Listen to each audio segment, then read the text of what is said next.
के अंतर्गत समतलों का सदिश एवं कार्त्य समीकरण ज्ञात कीजिए। जो बिंदु 1,0,-2 से होकर जाता है और आई कैप जमा जे कैप और माइनस के कैप समतल पर अभिलंब है। तो यहाँ देखो जिस बिंदु से होकर जाता है, तो ये जो बिंदु दिया है 1,0,-2, तो इसे ले लेंगे ए वेक्टर। ए वेक्टर बराबर हो जाएगा आई कैप जमा 0 जे कैप और माइनस 2 के कैप, यानी कि इस बिंदु से होकर जाता है। तथा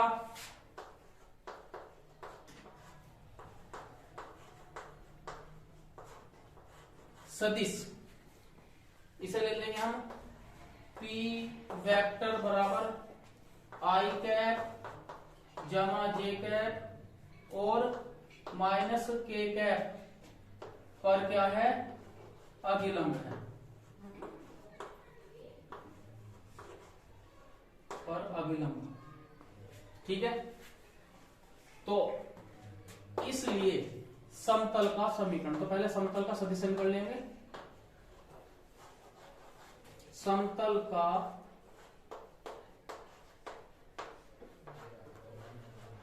सदिश समीकरण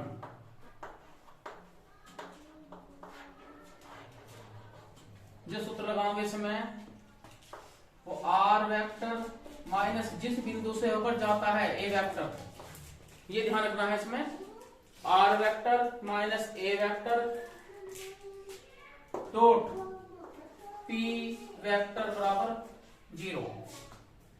ठीक है, तो अगर क्वेश्चन में पूछा जाए कि जिस बिंदु से होकर जाता है तो उसे लेंगे यहाँ ए वेक्टर, और जिस पर अभिलंब है उसे डॉट पी वेक्टर कर लेंगे। ठीक है, तो अब यहां देखो इसमें, तो R vector minus A vector के स्थान पे है, इसका मान रख देंगे इसमें। तो यहाँ बाहर माइनस, तो यहाँ ये माइनस हो जाएगा 0 जे कैप और प्लस के 2 के कैप, इस तरह पोस्ट कर लेंगे डॉट और पी का मान, यानी कि पी वेक्टर बराबर है आई कैप जमा जे कैप और माइनस के कैप और बराबर 0। ये ध्यान रखना इसमें। ठीक है, तो ये कौन से रूप में है, यह है सदिश रूप में। ठीक है ना। अब कार्त्य रूप में चेंज करने के लिए क्या करेंगे, कार्त्य रूप के लिए आर वेक्टर बराबर रख लेंगे हम इसमें एक्स आई कैप वाई जे कैप और जेड के कैप, ये रख लेंगे। आर वेक्टर बराबर एक्स आई कैप प्लस वाई जे कैप और प्लस जेड जे कैप रख लेंगे। ठीक है ना। तो इसलिए अब जो समीकरण बनेगा, तो आर वेक्टर के स्थान पर आ जाएगा एक्स आई कैप प्लस वाई जे कैप प्लस जेड के कैप, ये किसके स्थान पर आ गया, आर वेक्टर के स्थान पर। और फिर इस आगे बढ़ लेंगे आई कैप माइनस 0 जे कैप प्लस 2 के cap dot I cap plus J cap minus का के कैप और बराबर 0। अब ये देखो इसमें, अब यहाँ क्या करेंगे, देखो जिसमें आई कैप कॉमन है, आई कैप वाले एक साथ, जे कैप वाले एक साथ और के कैप वाले एक साथ कॉमन। तो देखो इसके साथ जब इसे लेके चलेंगे तो यहाँ आ जाएगा एक्स माइनस 1 आई कैप, इसके साथ ले लिया। अब वाई जे और 0 जे ये आ गया, तो 0 ही है, तो केवल क्या रह गया हमारा वाई जे रह गया, वाई जे कैप रह गया, क्योंकि ये तो 0 है। ठीक है ना। अब आ जाओ यहाँ जेड के कैप और 2 के कैप में, देखो यहाँ तो प्लस करके जेड जमा 2 और बाहर की तरफ आगे कॉमन के कैप। ठीक है, ये मतलब पोस्ट लगा लिया dot I cap plus J cap minus के कैप और इक्वल टू हो गया 0।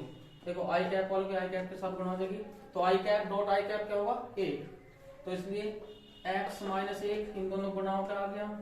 उसके बाद y जे कैप की गुणा जब जे कैप में करेंगे तो प्लस के y, उसके बाद z जमा 2 के कैप की गुणा जब हम माइनस के कैप में करेंगे तो बाहर माइनस आ जाएगा, तो ये भी माइनस का हो जाएगा, तो माइनस के 2 और बराबर क्या आ गया यहाँ 0। तो यहाँ देखो तो x और प्लस के y माइनस का 1 और माइनस के 2, ठीक है ना। अब पहले माइनस के जेड ले लेंगे, इससे पहले माइनस के जेड माइनस का 1 और माइनस के 2 माइनस के 3 बराबर 0। तो यह समीकरण कौन से रूप में आ गया, कार्ड के रूप में। हम यह लिख भी सकते हैं कि कार्ड के रूप में समीकरण को लेने के लिए आर वेक्टर बराबर इतना रखने पर ऐसे भी, ठीक है ना। तो ये कौन से रूप में आ गया, कार्ड के रूप में। तो ये वाला समीकरण है हमारा कार्ड के रूप में, कार्ड किया है रूप में। और ये समीकरण है हमारा क्या, सदिश रूप में। देखो हम यहाँ इस ऐसे लिख सकते हैं इस तरह से, ये बड़ा पोस्ट में आर वेक्टर माइनस इसे पोस्ट में ले लेंगे अंदर आई कैप, इसे 0 को नहीं लेंगे, 0 j का 0 है तो, और ये माइनस का क्या हो जाएगा 2k कैप, और ऐसा पोस्ट बंद करके, और यहाँ i cap plus j cap और minus k cap equal to 0। तो किस रूप में है ये, सदिश रूप में। यहाँ लिख देंगे सदिश रूप में, सदिश रूप में, ठीक है। अब यहाँ देखो इसका जो बी पार्ट दिया है, बिंदु 1 4 6 से होकर जाने वाले समतल का समीकरण, और जो सदिश i cap minus 2j cap plus k cap समतल यानी कि सदिश है पर अभिलंब हो। तो हम देखो यदि जिस बिंदु से होकर जाता है तो उसका जो हमेशा उसे ए वेक्टर से निरूपित करेंगे, कहीं भी कैसी कंडीशन हो, ठीक है ना। आप देखो चूंकि ए वेक्टर यानी कि ए वेक्टर पर करेंगे तो आई कैप जमा 4j कैप और जमा 6k कैप, और जिस पर अभिलंब है उसे हमेशा या तो n से p वेक्टर से परिचित करेंगे, p वेक्टर। तो यह आ जाएगा आई कैप माइनस 2j कैप और प्लस k कैप, ठीक है ना। तो इसलिए समतल का समीकरण, समतल का समीकरण,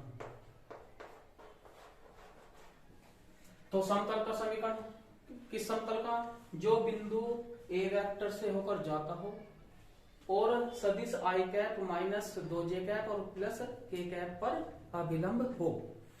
तो हमेशा ध्यान रखो जब भी ऐसी सिचुएशन आएगी तो इसमें हम क्या करेंगे कि आर वेक्टर में से माइनस ए वेक्टर हम घटा देंगे। कि ये भी ध्यान रखना है कि जिस बिंदु से होकर जाता है कि तो इसे हमेशा घटाते चलेंगे, और डॉट जिस पर अभिलंब है उसे हम डॉट पी वेक्टर। अब देखो यहाँ जब ये पहला सदिश का परिणाम हो गया, तो सदिश हो गया, ये दूसरा भी सदिश में आ गया, ठीक है। तो जब एक दूसरे पर लंब थे तो गुणनफल क्या होगा, 0 होगा। क्या होगा यहाँ 0 होगा, ठीक है ना। तो लिख लेंगे इसमें देखो आर वेक्टर को पहले जो रहने देंगे इसमें माइनस ए वेक्टर को लिख लेंगे यहाँ आई कैप जमा 4j कैप जमा 6k कैप इस तरह से, और dot p vector equal to 0। तो ये आ गया किसमें, सदिश रूप में। अब देखो इसमें बाल को, तो कौन से रूप में आ गए, सदिश रूप में, यानी वेक्टर फॉर्म में, ठीक। अब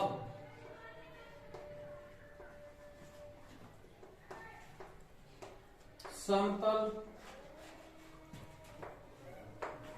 के समीकरण को, किसी भी अगर सदिश समीकरण को हमें कार्ड के रूप में निरूपित करना हो तो हमेशा जो आर वेक्टर होगा वो बराबर होगा एक्स आई कैप प्लस वाई जे कैप और प्लस जेड जे कैप के होगा। तो अब समतल के समीकरण को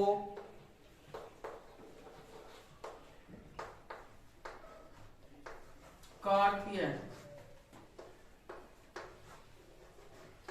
रूप में लेने के लिए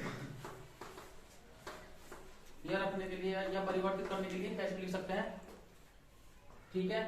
आर वेक्टर बराबर एक्स आई कैप प्लस वाई जे कैप और जेड के कैप, ठीक है, रखने पर, यानी कि अब समीकरण को कार्य रूप में ले लें तो जहां r वेक्टर है वहां पे आ जाएगा सीधा एक्स आई कैप, इसमें रख लेंगे। तो इसलिए यहां लिख लेंगे समतल का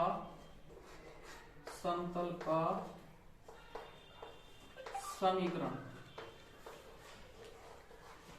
समतल का समीकरण कौन से रूप में, कार्य रूप में। तो जहां r वेक्टर है उसके स्थान पर आ जाएगा एक्स आई कैप प्लस वाई जे कैप जेड के कैप, इसे कोष्ठ को खोल लेंगे सर, माइनस आई कैप माइनस के 4 जे कैप माइनस के 6 के कैप, इस तरह से डॉट। अब यहां देखो इसमें जो पी वेक्टर का मान है वो पी वेक्टर का मान भी हमें रख देंगे इसमें, ये पी वेक्टर का हमने मान रखा नहीं था इसमें, तो आई कैप माइनस 2 जे कैप और प्लस के कैप, इस पी वेक्टर का मान क्या रख देंगे इक्वल टू 0। तो dot I cap minus 2 J cap और प्लस के कैप इक्वल टू 0।